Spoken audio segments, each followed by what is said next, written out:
Née dans les contrées désertiques du Sinaï, la Bible est une collection d'une soixantaine de livres, écrits sur une période de 16 siècles par une quarantaine d'auteurs. C'est le livre le plus ancien et le plus célèbre, traduit en plus de 2100 langues ou dialectes, lu et étudié par des gens de toute race. Diffusé en entier ou en partie à près d'1 milliard d'exemplaires chaque année, la Bible est le plus grand best-seller jamais sorti de l'imprimerie. Un livre unique dans lequel Dieu se révèle à l'homme. C'est le peuple d'Israël qui commença à rassembler les différents livres de la Bible et de les garder précieusement. Aussi, pour marcher sur les traces du Saint-Livre, il faut partir en Israël. La Bible, incarnation unique de la vérité universelle, fut écrite ici, dans cette contrée qu'on appelle Palestine, Israël ou Terre Sainte.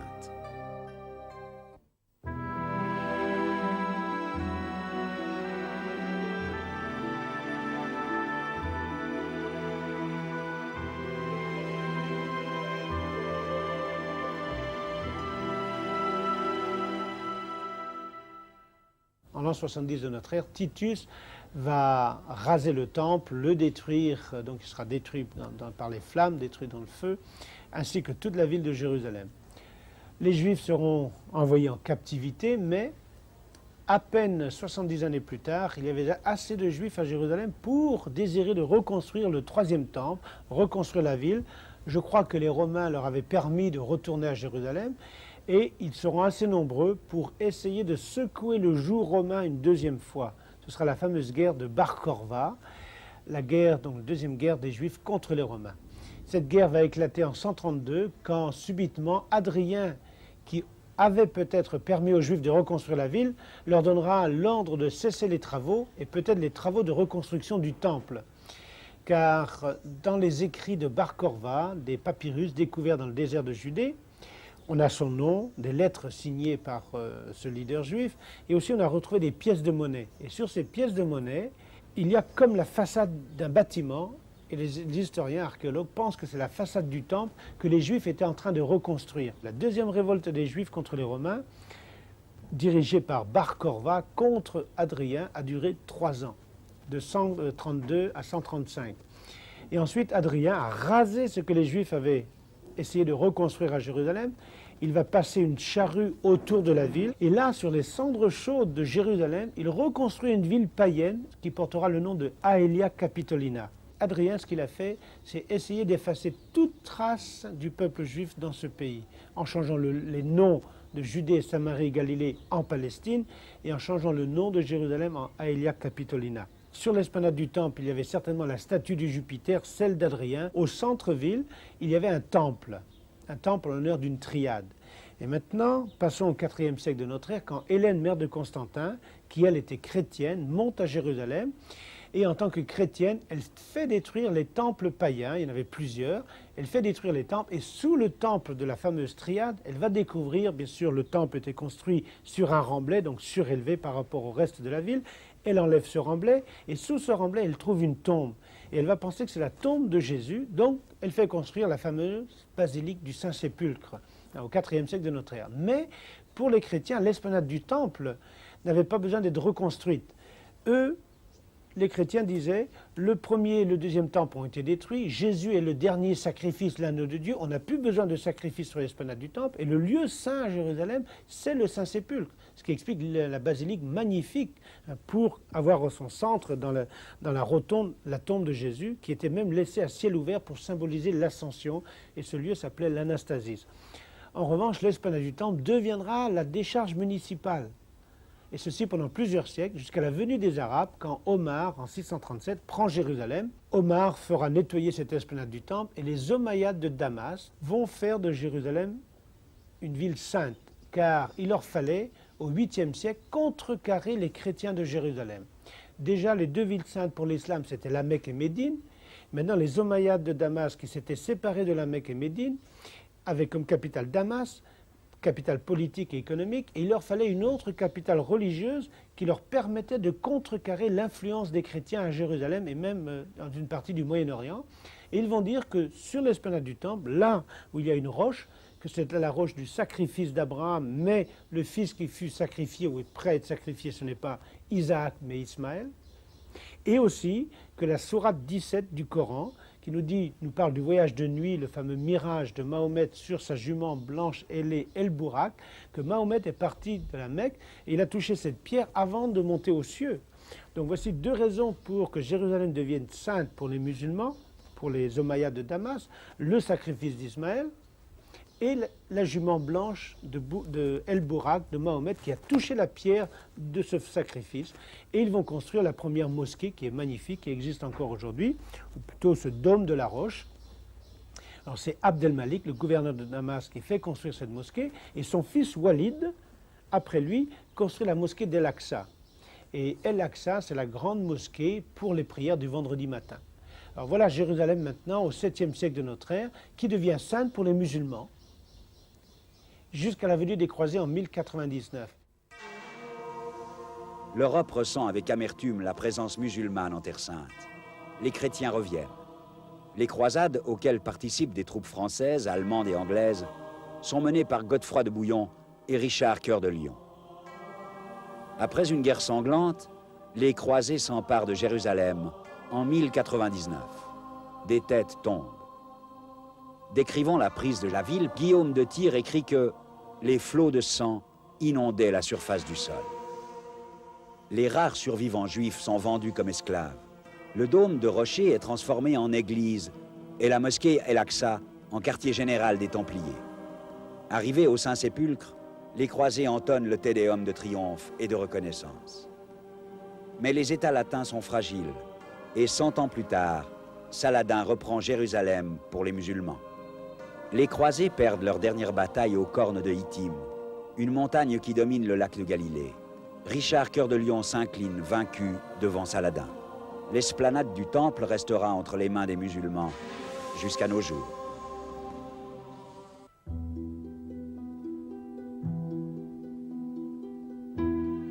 Le seul vestige du temple de Jérusalem est son mur de soutènement, appelé aussi mur des lamentations ou mur occidental.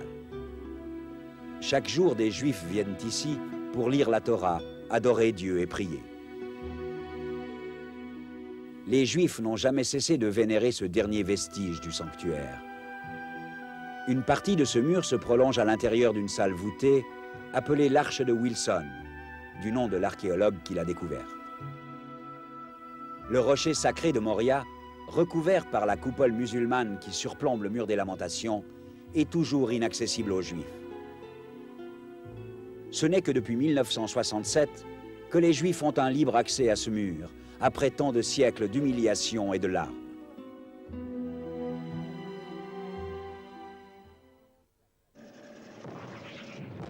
Attaqué par surprise, l'État hébreu doit puiser dans ses dernières ressources pour repousser les armées arabes réunies pour la circonstance. Le conflit tourne à l'avantage de l'armée d'Israël, dont un détachement pénètre par la porte des Lions à l'intérieur des fortifications de la vieille ville. Jusqu'à ce moment, Jérusalem était coupée en deux. Les Arabes contrôlaient la partie où se trouve le mur des Lamentations et les Juifs étaient toujours privés de leur lieu saint pour prier. Mais un miracle se produit et les soldats arrivent devant le mur occidental. Quelle émotion! Le monde entier découvre les photos de ces soldats entourant le général Moshe Dayan, priant en larmes devant le mur. La ville est réunifiée et les Juifs peuvent à nouveau venir dans ce lieu sacré. Ce mur-là, ce mur occidental, qui était donc la muraille extérieure du temple, a été édifié par les pauvres, par ceux qui étaient le plus pauvres parmi le peuple juif.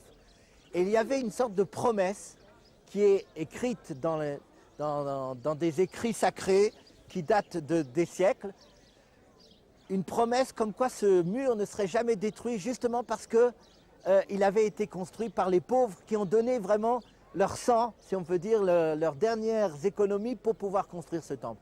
Et donc pourquoi ce mur est important pour le peuple juif? Parce que c'est le vestige du deuxième temple. C'est ce qui nous reste du deuxième temple et en même temps c'est également l'évocation justement de ce dévouement du juif pour son Dieu et pour son peuple.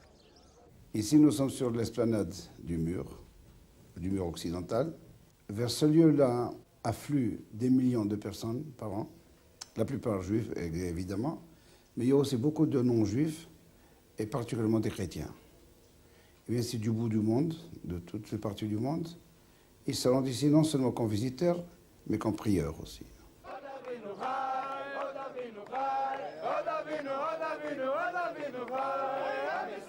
Lors des fêtes, une foule de croyants vient au mur pour chanter, danser, prier et recevoir la bénédiction des Kohanim, c'est-à-dire des prêtres. On embrasse et on lit la Torah. En dépit du règlement qui impose une séparation des femmes et des hommes, ce sont les mêmes doigts qui effleurent les pierres usées par les caresses des mains et des lèvres. Le mur est touché, embrassé, vénéré. Dans les interstices des blocs de pierre, des morceaux de papier portent des prières que seul Dieu connaît. Entre les interstices des pierres, les gens glissaient des papiers.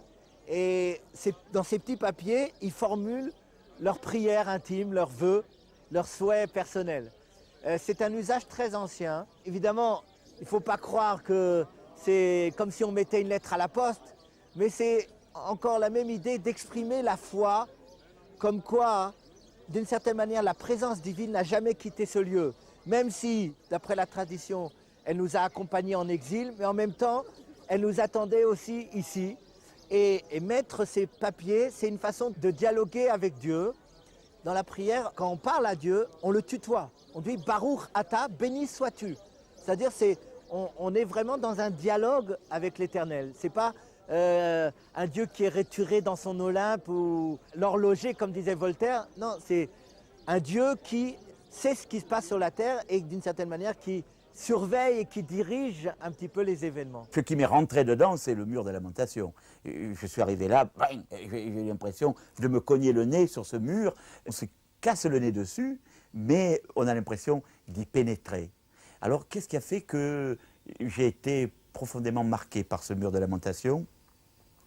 Peut-être parce que c'est le vestige pour tout juif, mais moi, chrétien, pourtant, c'était aussi, c'est le vestige des vestiges, parce que les chrétiens ne savent pas assez que le Seigneur allait tout le temps, Jésus priait dans le temple, prêchait dans le temple, et que véritablement c'est le lieu des lieux.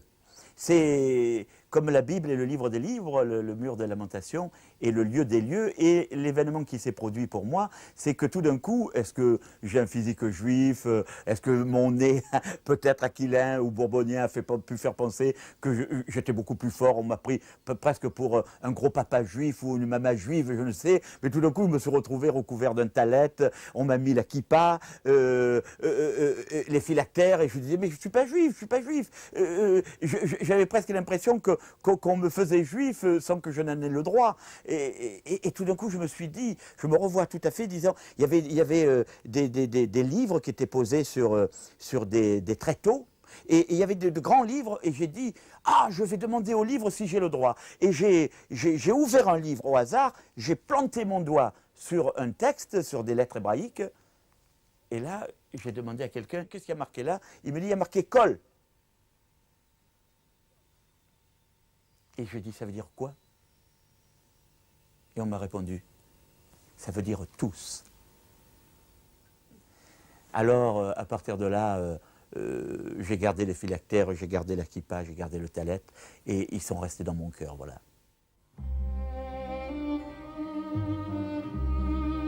En passant un jour devant une synagogue, Napoléon a demandé « Pourquoi ces Juifs se lamentent-ils » Quand on lui a dit que les Juifs pleuraient la destruction du Temple, il s'est exclamé « Un peuple qui est empreint d'une telle nostalgie pour sa ville et son temple, les reconstruira forcément un jour. » Après les siècles de persécution et de dispersion, les Juifs sont de retour dans leur pays. Plusieurs organisations préparent activement la reconstruction du Troisième Temple. De nombreux livres, comme l'ouvrage « Prêt à rebâtir », traitent de ce sujet passionnant.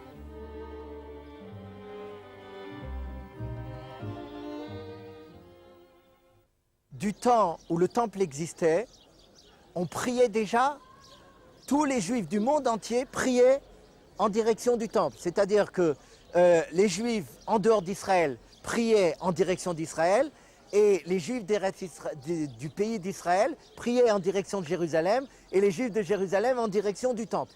Et maintenant que le temple a été détruit, on n'a pas changé cet usage, on a continué à converger nos regards vers ce vestige du temple qui en même temps, pourquoi est-ce qu'on converge nos regards? Parce que c'est un espoir que Dieu nous aidera à reconstruire ce temple et amènera la rédemption ultime. Jérusalem est redevenue la capitale d'Israël. Mais voilà, l'endroit du temple est occupé par une mosquée, la mosquée d'Omar. Mais pourtant, c'est l'endroit où se trouvait le temple. À l'endroit même où le temple devrait être édifié, il y a une mosquée. Donc ça veut dire qu'on n'est pas encore arrivé à ce moment de la réalisation totale des prophéties. Ce moment arrivera soit par intervention divine, soit au moment où le peuple juif d'abord et l'humanité tout entière sera arrivée à un degré de spiritualité élevé pour mériter justement l'accomplissement de ces prophéties et la rédemption ultime. La construction du temple, c'est quelque chose de divin, strictement divin. Une personnalité humaine ne peut jamais y parvenir. C'est la divine. Parce que n'oubliez pas qu'il y a les mosquées, du point de vue politique, nous ne pouvons pas abattre ces mosquées, non, c'est un lieu saint pour les autres peuples aussi. Mais ce sont quelque chose de divin dans nos écritures saintes, entre autres de kabbalistiques. Il est fait mention que le moment venu, il y aura un très grand tremblement de terre qui fera disparaître tout ce qui se trouve sur le monde. Et alors le temple descendra du ciel, bâti du ciel. Ce qui se passera, je ne sais pas, mais je sais une chose, c'est que le temple sera reconstruit avant le retour du Messie. Parmi les nombreuses organisations qui militent en faveur de la reconstruction du temple, se trouve le mouvement des fidèles du mont du temple. À l'occasion de la Pâque, ses membres tentent une nouvelle fois de pénétrer sur l'esplanade du temple pour prier. Mais la passerelle qui mène à la colline du temple est bien gardée. Comme par le passé, la police et l'armée se préparent à barrer la route aux manifestants pour éviter tout incident entre les Juifs et les Arabes. L'organisation des fidèles du mont du temple est dirigée par Gerson Salomon, 60 ans, professeur d'études orientales à l'Université hébraïque de Jérusalem et vétéran de 2 guerres.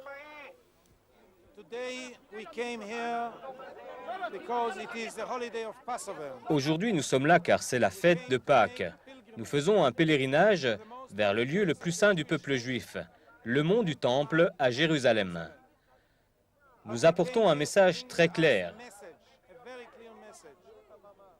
Que prenne fin l'occupation par les musulmans du mont du Temple de Jérusalem et de pays d'Israël. Les 2 mosquées du mont du Temple, signe de l'expansion musulmane dans ce pays, doivent être transférées à la Mecque.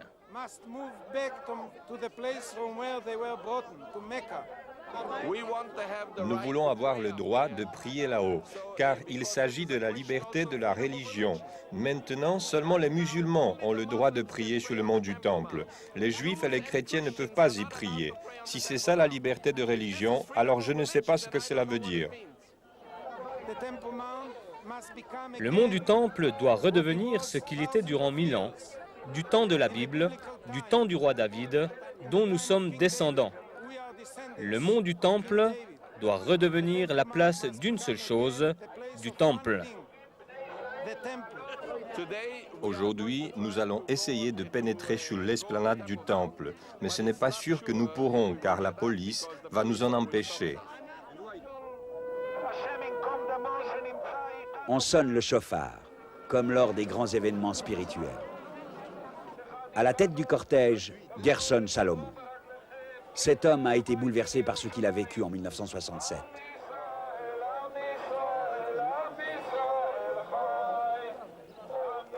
Sérieusement blessé en 1958 durant la campagne du Sinaï, Salomon est retourné au combat en 1967 et s'est retrouvé sur le mont du Temple nouvellement libéré.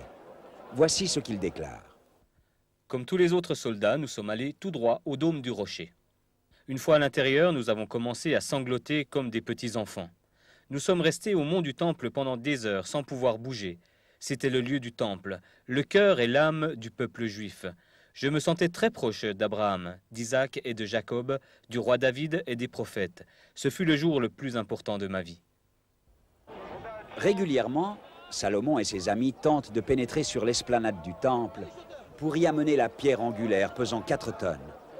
Choisie au désert du mont Sinaï et taillée sans utiliser des outils métalliques, selon les instructions données par Dieu. À chaque fois, la police leur barre la route. C'est le groupe qui s'appelle les Fidèles de la montagne du Temple qui a déjà préparé la pierre angulaire du 3e temple. Déjà 3 fois, ils ont essayé de la placer. C'est une pierre qui pèse 4 tonnes, qui a été travaillée sans outils métalliques. En automne 90, ils ont amené cette pierre pour la 2e fois. Et voilà, il y avait une révolte islamique. Donc des centaines ou des milliers de musulmans étaient sur l'esplanade du temple et ils ont jeté des pierres sur les Juifs qui étaient en train de prier vers le mur de lamentation. Voilà, c'était une réaction forte et violente contre cet essai de pouvoir reconstruire le 3e temple. La police a réagi violemment, il y a eu beaucoup de morts. On a lu et on a entendu par les médias de cela, mais normalement on n'a pas dit que c'était à cause de cette pierre angulaire du 3e temple qui a déclenché tout ce conflit. Je ne sais pas si vous le savez, mais il y a eu une initiative qui a été prise. On vend en ce moment des pierres taillées pour l'édification future. C'est-à-dire on taille des pierres et on dit aux personnes généreuses, si vous voulez acheter une pierre qui va servir dans la construction du temple, la voici. Et on garde ces pierres comme une chose qui est consacrée et qu'on ne peut plus en faire autre chose. Le 3e temple, c'est ce temple-là qui ne sera plus jamais détruit selon la tradition juive. Et c'est parce qu'à ce moment-là, les temps messianiques seront venus.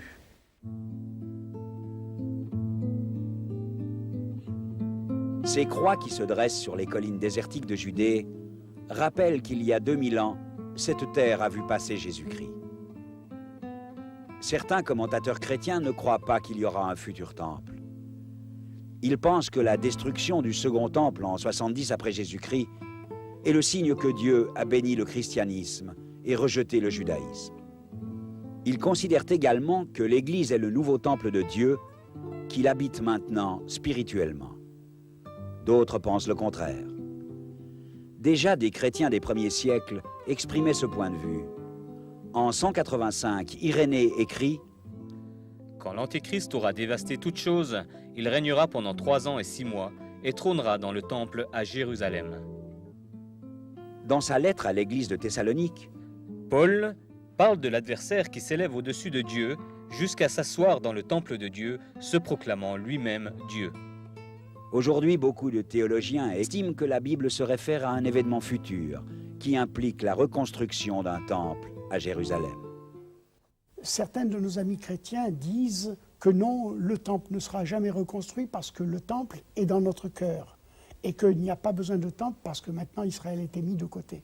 Ce qui est faux d'ailleurs, parce que j'ai ici 2 passages au moins qui prouvent que le temple va être bâti. Tout le monde sait qu'Ézéchiel 37, par exemple, c'est les ossements desséchés qui reviennent à la vie. Dans ce chapitre 37, qui parle de cette résurrection du peuple d'Israël revenu dans son pays et de tout ce qui va se passer, je lis ces paroles, verset 25. « Ils habiteront le pays que j'ai donné à mon serviteur Jacob, qu'ont habité vos pères, je les établirai, je les multiplierai, je placerai mon sanctuaire au milieu d'eux pour toujours, et ma demeure sera parmi eux. Je serai leur Dieu, ils seront mon peuple. » Voilà déjà un passage qui montre que le sanctuaire va être construit. Maintenant, voici le second, et dans Zacharie, au chapitre 1 et au verset 16, « C'est pourquoi ainsi parle l'Éternel, je reviens à Jérusalem avec compassion. Ma maison sera rebâtie, mes villes auront encore des biens en abondance, l'Éternel consolera encore Sion et il choisira encore Jérusalem. » Donc il est évident qu'à Jérusalem, le temple sera rebâti au même lieu, sur l'endroit, la hauteur d'Ornan, c'est-à-dire le mont Moria, à cet endroit précis où devait être le temple sera rebâti. Nous le croyons. Et de plus en plus, cette conviction s'installe dans nos cœurs. Tous les juifs messianiques pensent maintenant à la reconstruction du troisième temple. Mais je pense que ce temple, de troisième temple, sera rétabli juste avant le retour du Messie, Yeshua, que nous attendons. Quand on considère des passages de l'Ancien Testament qui nous parlent d'un temple à venir, nous pensons à Ézéchiel 40 et les chapitres qui suivent, Ésaïe 56, Zacharie 14, il est difficile d'imaginer qu'il s'agit d'un temple spirituel, c'est-à-dire quelque chose qui n'a pas une réalité physique. Il s'agit très probablement, d'après la description d'Ézéchiel, d'un temple concret, de pierre, un temple où les nations peuvent se rassembler, vers lequel les peuples affluent. Cette notion choque beaucoup de personnes, mais nous devons penser que l'appel d'Israël est un appel terrestre. Il est appelé à être une lumière sur la terre. Mais ce temple terrestre aura un contenu spirituel. L'Église, en revanche, est appelée le temple du Saint-Esprit ou le corps de Christ, c'est-à-dire tous les croyants qui ont Jésus comme une vie nouvelle dans leur cœur constituent une unité qui équivaut à un temple. Mais cette unité spirituelle, ce temple spirituel ne remplace pas Israël. Il fonctionne maintenant en attendant qu'Israël entre de nouveau dans le plan du salut comme un peuple de révélation. Dieu a des plans bons. Il a des plans bons pour tous ceux qui acceptent de se laisser diriger par lui, que ce soit Israël, que ce soit l'Église. Et la pensée profonde de Dieu, ce n'est pas de se contenter d'un petit nombre de sauvés maintenant, mais c'est de créer des conditions telles que l'humanité tout entière entendra ce message du salut dans le royaume qui vient.